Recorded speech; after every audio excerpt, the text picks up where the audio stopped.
अस्सलाम वालेकुम dear students. उम्मीद है आप सब ठीक होंगे और आपका पेपर भी बहुत अच्छा हुआ होगा। तो कल से मैं वीडियो नहीं बना सका, आप लोगों के साथ एक इंटरेक्शन करनी थी और कुछ अपने मसरूफियात के हवाले से मैंने बस लोगों को इतने रिप्लाई करने थे। कोई मेरे ख्याल है 2000 प्लस स्टूडेंट्स व्हाट्सएप पे अटैच हैं। सब ने एकदम से व्हाट्सएप पे बम्बार्टमेंट शुरू कर दी कि सर ये आया था, ये आया था, ये आया था। तो पेपर इकोनॉमिक्स में से था, कॉन्सेप्चुअल था, ना तो बहुत इजी था ना बहुत मुश्किल था, लेकिन ये था कि at least students were satisfied, most of the students were satisfied कि ठीक है जी एटलीस्ट पेपर इकोनॉमिक्स में से आया।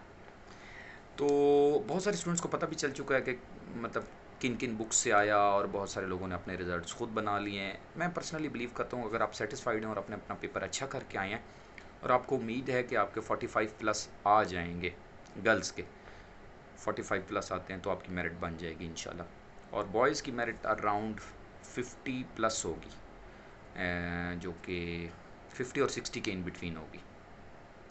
तो इसलिए जो है मैं आपको सजेस्ट ये करूँगा कि आप लोग अपनी इंटरव्यू की प्रिपरेशन शुरू कर दें। हो सकता है 20-25 डेज़ के अंदर जो है ये रिज़ल्ट आ जाए इकनॉमिक्स का, और फिर आपके पास टाइम ना हो, फिर आप कहें कि भाई क्या करना है। तो इंटरव्यू के टिप्स के हवाले से मैं वीडियो 2-3 दिन में अपलोड करूँगा। और क्योंकि जो आपकी प्रिपरेशन होती है टेस्ट की, वो बहुत ब्रॉड लेवल पे होती है। इंटरव्यू के लिए कुछ और टिप्स होती हैं और कुछ और एरिया होता है, उसके हवाले से मैं 2-3 वीडियो ज़रूर बनाऊँगा। बाकी ये कि पेपर के हवाले से अगर बात की जाए तो आप कह रहे हैं कि जी फैक्ट्स एंड फिगर्स आ गए, थोड़े बहुत इकोनोमेट्रिक्स आ गई। लेकिन बात ये है कि इकोनो क्यों आई, या मैथमेटिक्स स्टैटिस्टिक्स के क्वेश्चन, उसकी वजह यह है कि भाई आप लोगों ने जब जाना है बीएस के कॉलेजेस, अब तकरीबन कॉलेजेस के अंदर बीएस स्टार्ट हो चुका है, तो इकोनोमेट्रिक्स तो एक लाजमी जुज़ वो हो गया है। ठीक है, मेरी जो चारों सिलेक्शंस हुई हैं, शायद अगर उस वक्त इकोनो होती तो मेरी सिलेक्शन ना होती, क्योंकि मुझे इकोनो नहीं आती, ना स्टैटिस्टिक्स आती है ना मैथमेटिक्स आती है। तो ये इकोनो इसलिए भी आ रही है वक्त के साथ साथ, एक तो कंपटीशन इंक्रीज़ हो रहा है और आप लोगों के साथ compete करने वाले बहुत सारे लोग गोल्ड मेडलिस्ट हैं, बहुत सारे लोग पीएचडी कर रहे हैं और एमफिल कर रहे हैं। ठीक है, और हर यूनिवर्सिटी में जो एफिशिएंसी है, टीचर्स की एफिशिएंसी का लेवल वो भी डिफरेंट है। कुछ यूनिवर्सिटीज़ में स्टूडेंट सेटिस्फाई नहीं होते हैं, बहुत सारी यूनिवर्सिटीज़ हैं जो बहुत अच्छा लेवल पढ़ाती हैं। तो मैंने देखा है कि मिला जुला रुझान था लोगों का कि पेपर के पॉइंट ऑफ व्यू से कुछ लोग अभी भी कह रहे थे कि पेपर बड़ा टफ़ था। भाई असल में टफ़ क्यों था? एक एमएससी की क्लास के अंदर क्या सबकी जीपीए 4 आती है? क्या सब गोल्ड मेडलिस्ट बनते हैं? नहीं बनते।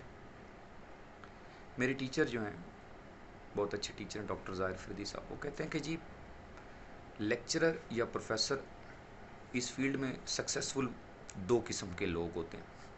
एक जो बहुत अच्छा, जिसने पढ़ा हुआ हो, नंबर दो जिसने बहुत अच्छा पढ़ाया हुआ हो। ये दोनों सक्सेसफुल होते हैं। तीसरी कैटेगरी मेरी है, जो मेहनती हो, जिसने बाद में मेहनत करके अपने आप को उस काबिल बना लिया हो। ठीक है जी। तो अब होता ये है कि एक क्लास के अंदर आप सारे जब इक्वल नहीं होते हैं तो टेस्ट भी सबके लिए इक्वल नहीं है। सब ये नहीं कह सकते कि यासिर करीम की वीडियोस देख के हम जो है ना सक्सेसफुल हो जाएं। देखिए मेरी वीडियोस, टोटल सिलेबस जो 2 साल में आपको पढ़ाया जाता है उसका 25% भी नहीं है।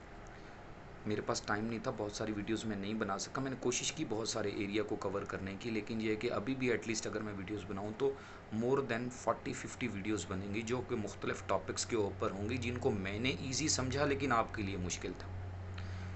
तो बात ये होती है कि जब आप प्रिपरेशन कर रहे होते हैं तो एक सोर्स पे रिलाई नहीं करते, you will have to search multiple sources. अपनी नॉलेज जो आपने पढ़ा, एमएससी में आपने एफ़र्ट की, 16 ईयर की आपकी एफ़र्ट है, उसकी बेस के ऊपर आपके सक्सेस का दारो मदार होता है। बहुत सारे लोग 1 महीना दिन रात लगा देते हैं, उसके बाद कहते हैं कि बस हम तो मायूस हैं, टेस्ट ऐसा आ गया जी।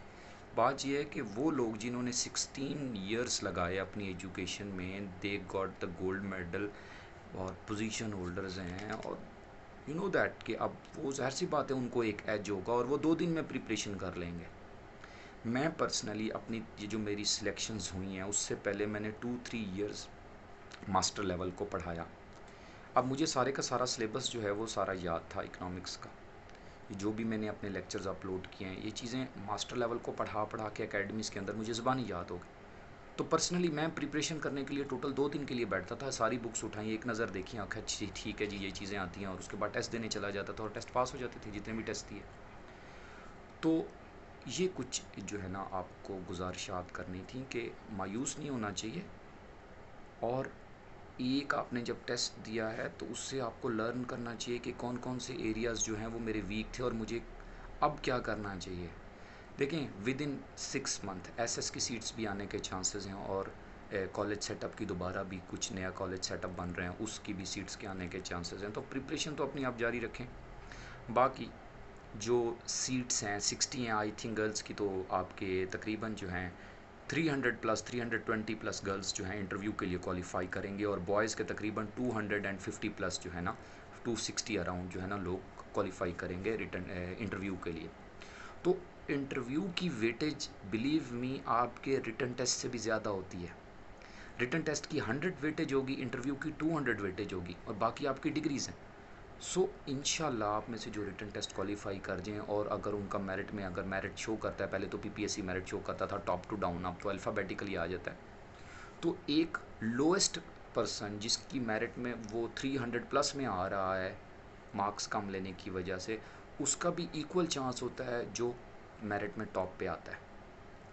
एक बात आपको बतानी थी, 2017 के अंदर जब मैं प्रिपरेशन करवा रहा था इन्हीं सीट्स की लेक्चरशिप की, तो मेरे पास 66 स्टूडेंट्स थे उस वक्त। अच्छा, तो हमारे जो एकेडमी में 66 इकोनॉमिक्स के स्टूडेंट थे, 2-3 बैच बनाए हुए थे, उनमें 6 गोल्ड मेडलिस्ट लड़कियां थीं और एक लड़का भी था। उनमें से टेस्ट जो पास करने वाले लोग थे वो 1 या 2 थे, और वो लेक्चरर भी बन गए, 7-8 हमारे लोग सिलेक्ट हुए। ये बताने का मकसद ये है कि गोल्ड मेडलिस्ट होना गारंटी नहीं है नॉलेज की। वो क्या था कि वो रिसेंटली सेशन एमएससी का करके गोल्ड मेडलिस्ट बन के निकल आई। गोल्ड मेडलिस्ट तो वो आउट ऑफ 60 स्टूडेंट्स बने हैं ना। अब आपका पूरा कंपटीशन पंजाब के साथ है।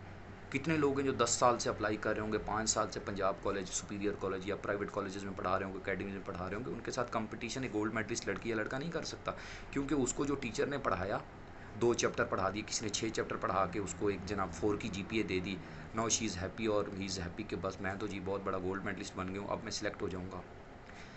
मेरी पोजीशन आने के बावजूद भी मुझे 3 इयर्स लगे अकेडमीज़ में पढ़ाने के बाद, फिर जाके मैं इस काबिल हुआ कि मुझे कुछ समझ आई कि हमारे जो कुछ टीचर्स हैं उन्होंने हमारे साथ क्या किया और हमें सही पढ़ाया नहीं, जिसकी वजह से हम कम्पीट नहीं कर सकते थे अपर पंजाब के लोगों के साथ। तो यूनिवर्सिटी में जब जो डिलीवरी सिस्टम है एजुकेशन का वो डिफरेंट होने की वजह से स्टूडेंट्स के साथ होती है ज़्यादती। वक्ती तौर पे तो बड़े खुश हो रहे होते हैं कि हमारे टीचर ने बड़ी अच्छी जीपीएस हमें दे दी हैं। तो ये बात कुछ आपको गुजारिशात करनी थी। पेपर के लिए कॉन्ग्रेचुलेशन आपका, इंशाल्लाह बहुत सारे लोगों का टेस्ट पास हो जाएगा।